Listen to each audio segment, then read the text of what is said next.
stress, sunshine. It is essential to our body that gives power to live and grow almost all living things. Ang galing ng araw, sikat ng araw. Kailangan daw ito ng katawan sapagkat ang sikat ng araw, halos lahat ng buhay na nakikita natin, halaman, ang lupang mataba, ang halamang maganda ang bunga,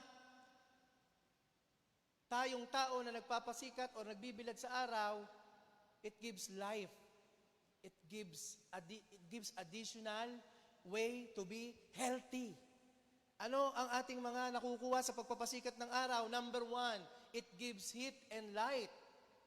Number 2, alam po pa natin na ang sinag ng araw ay pumapatay ng germs. Alam ba natin yon?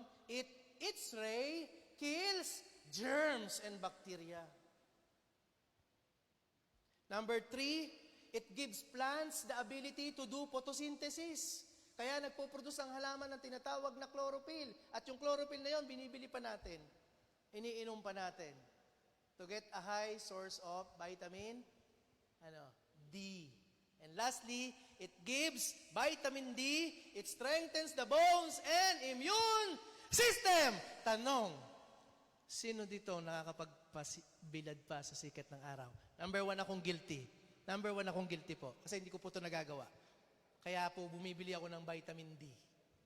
Sino po? Sino nagpapasikat ng araw? Very good, mga kabataan. Sa mga adult po, sino po nagbibilad sa sikat ng araw? 15 minutes, nagbibilad sa sikat ng araw sa umaga. Grabe, no? So, salamat po sa gumagawa nun. Thank you po sa nakakagawa. Sa atin, ng mga hindi nakakagawa, pwede po ba idagdag nyo po ito sa commitment natin mamaya sa Panginoon? Paggising pa lamang, lalo na yung mga maagang gumising, humanap ng first sikat mula 5 hanggang 8 o'clock, healthy pa. 9 o'clock onwards, dangerous na sa balat. Pero yung sinag ng araw mula alas 5 hanggang alas 8, nakakaganda ito ng ating physical na pangangatawan. No? Letter T, self-control.